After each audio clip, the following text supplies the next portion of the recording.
his soul. Yeah, great fighter. Great fighter. Great. To me, one of the best 130-pound fighters, during in our era. He was just excellent. He would have beat a lot of the guys that were fighting back in the day. He was really good. Very, very long, rangy, 5'11". He wasn't like, he didn't have that one punch knockout, but he was just very busy, consistent, and he knocked out I forgot his name, from TJ. He knocked him out with the body shot, man. A beautiful shot. I forgot, but he was another world champion that was champion for like 118 pounds, 122 pounds, and then he went up to 126, and then he went to 130. Ibero Perez. Amazing. I gotta also ask you about another Mexican warrior. You fought Eric Terrible Morales. Talk about Morales. Yeah, Morales, he's smart. Very, very, very smart technician. He's savvy. He's grown up with boxing, so he knows the tricks of the trade. And obviously very, very one of the best to ever lace him up, and knows the tricks. He knew my style.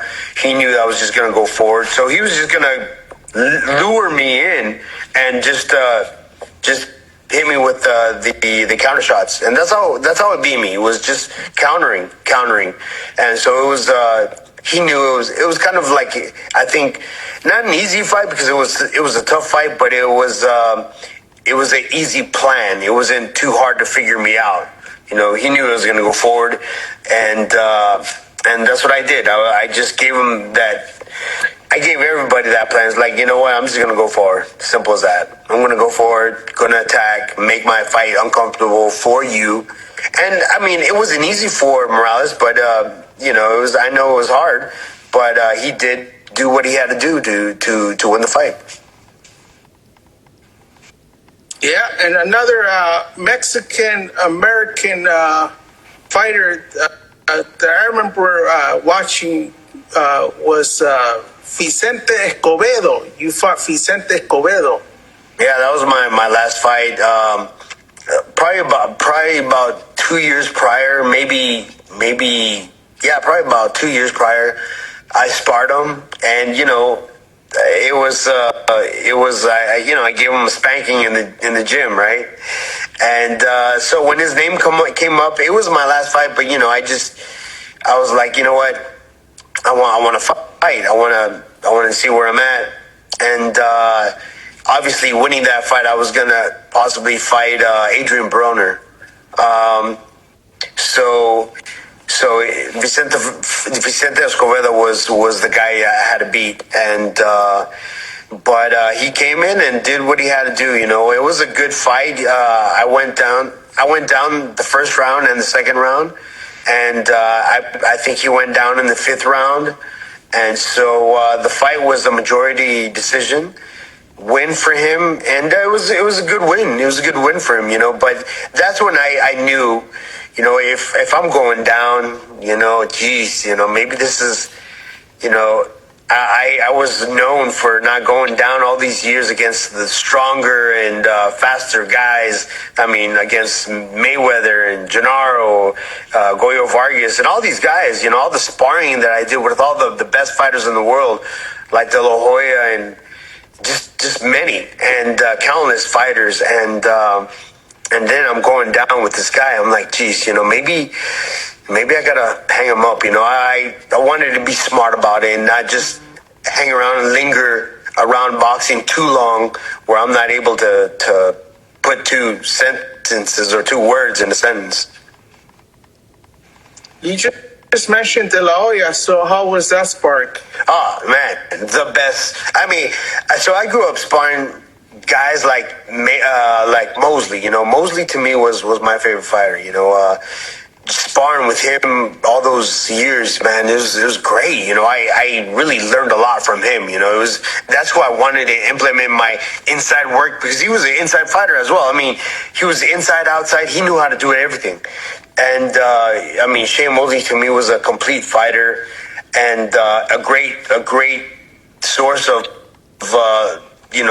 grabbing those tools so I could implement that in my fights. Obviously, I wasn't going to fight like him, but, just learning from a lot of things that he was doing, man, geez. That's how I learned, sparring guys like him. I sparred Fernando Vargas. I sparred a lot of the guys who were actually was my mentor was Angel Pedrosa, who was WBA champion, 140-pound champion. At that time, he was the Edwin Valero of the 80s. And the late 80s, and he was knocking everybody out. He was like 20-0 with 20 knockouts, and that guy was amazing. And he was my mentor. I was his main sparring partner. Oh, maybe not his main. He had other sparring partners, but I was always there. I was in camp with him with Jimmy Montoya, and so. Jimmy Montoya also worked with Hector Macho Camacho, and so this guy was a great trainer. To this day, I don't know if he's still involved in boxing, but he's a great guy. He's still around, thank God. God bless him, and we love him. He's a great guy. Sounds like a scary dude. If he's He was, but then he got knocked out by a Kronk fighter, by that Manuel Stewart's fighter, man. So from there, his career started going up and down. But during that time, that guy was my mentor. I was always training with him. I was living in the house with him, learning, running with him, and man, it was beautiful to learn from greats like that. So I didn't have much of a amateur pedigree, but what I had was living with these professional fighters, sparring with Manomero Paez and all this, just sparring with greats. I was sparring at like 16 years old with, even though I was a little heavier, I didn't have the experience, but I had the huevos, right? So I was sparring with Happy Lora, Miguel Happy Lora. I was sparring, got world champs, and so that's how I learned. That's how I got my experience was fighting. And it's not like you could cry or it's a tough gym, and so if you got to be hard, man, or you get beat up in the street, so it's like, come on, man, you got to. And I felt like I gained my respect in the gym because, I was just there giving it to him, I remember sparring this one guy, man, he was one of Chavez. He was getting ready for Chavez.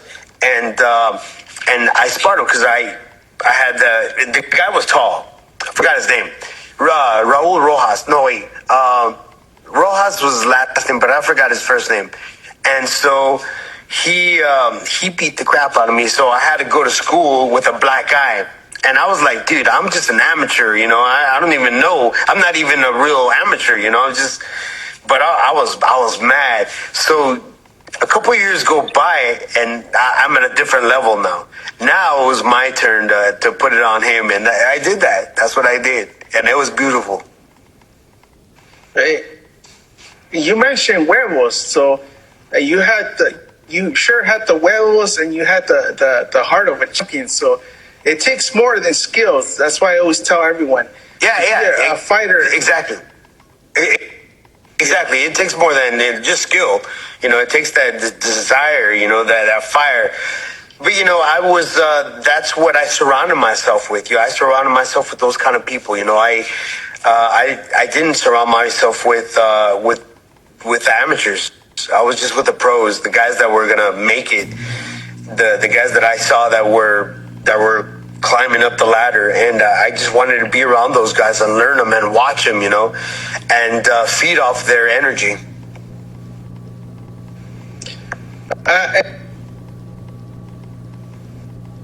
As you mentioned Broner, I gotta ask you. Imagine that fight would have happened. What do you think would have been the result of that fight? Well, let me tell you, at that time, it was I wasn't in a good place. So it was probably a great thing that I didn't win against Vicente Escobedo because I could have been hurt. I was training here in Texas. I just moved here. I didn't know much of the city. There was not many sparring partners for me. So, it would have been really tough. I would have had Now, if you would say, like, if I'm going to there with the guy, you know what? Let's do it. I'm good, you know.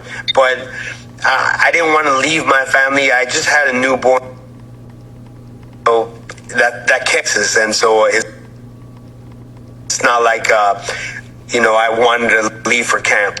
Love to see. You know what? Yeah, it would have been, but you know, it was another era. Although I think the best it could have been kind of like how Daniel Ponce de Leon fought Broner. I don't know, man. Many people thought that Ponce de Leon won. You know, so if I had to fight Broner, I would have obviously kept studying that fight. Although Ponce de Leon's a lefty, but he's an inside Mexican fighter. You know, that bangs. So you know, it would have been a good fight. You know, especially if it would have been during my time when I was at my right state of mind and physically fit. I think I would have stopped him. Yeah. Speaking of Ponce de Leon, that guy can punch. Yeah, that guy's a whacker. You know, he was one of those guys that you didn't want to mess with because I mean he was not only southpaw, but he was a great puncher. You know, you could feel it when you shake his hand. He's got that heavy, strong hand, just like Marquez. Marquez has a small hand, but it's very firm. So, I gotta ask you, since you mentioned Marquez, you mentioned the toughness. The last time we spoke, you said Stevie. you know, the connection is not so well. I can't understand you. I said the last time we spoke, you said that Stevie Forbes was your toughest opponent, right? Yeah. Well, he was one of the toughest, correct. You know, he was one of those guys that, like, wow, you know, I was really surprised because you look at his record and he has a great, excellent record, but not a high knockout percentage. So me being confident that I could take these shots, I was like, you know what?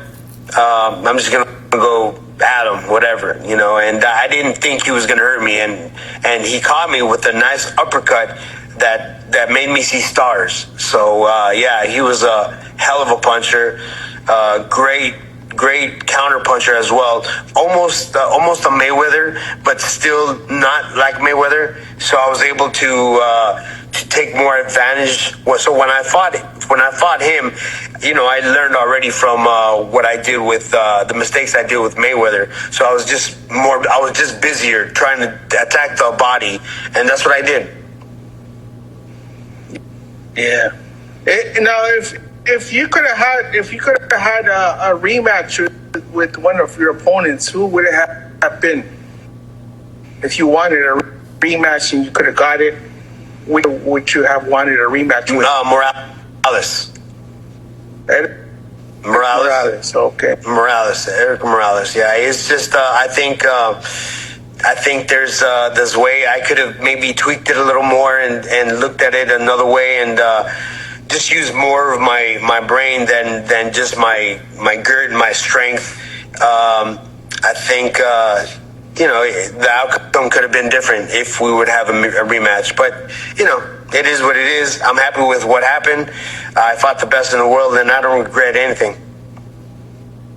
And also, if there's a fighter that you didn't fight but you wanted to always fight, who would that fighter? There were a few fighters, you know, that we wished we could have fought, like Barrera.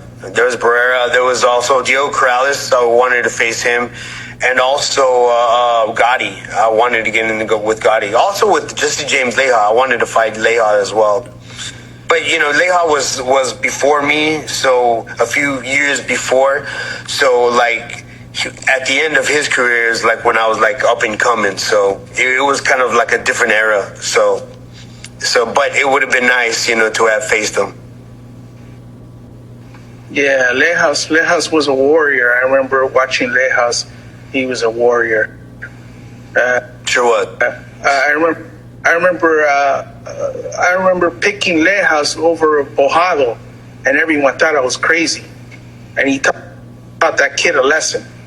Yeah, He did. And I was pleasantly surprised. I sparred with Bojado. We were sparring partners, and yeah, he was really good. But he was kind of like chiflado. He was very arrogant.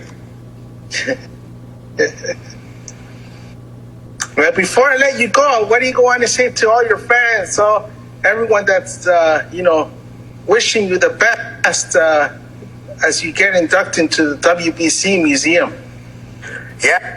No, I just want to thank everybody, especially those people from El Salvador, the Mexican people from LA, and the Mexican people from Mexico. They really supported me, even though if I fight a Mexican, they'd obviously go with the Mexican. But when they see me, like, how I fight, the tides return, and they really respected me. So thank you to all the fans, to not just them, the African Americans and the white people. They would support me in LA. It's very diverse, so it was a beautiful mixture of races that would support me. So I just like to thank everyone, especially the WBC for this honor.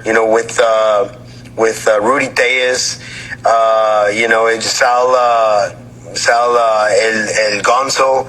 Those guys are the ones that inducted me into the WBC Museum Hall of Fame, and Mauricio Suleiman. So it's a big honor. It's a big honor, and I hope my Salvadoran people and just the fans could go and be there with me while I'm being inducted. So it's going to be nice.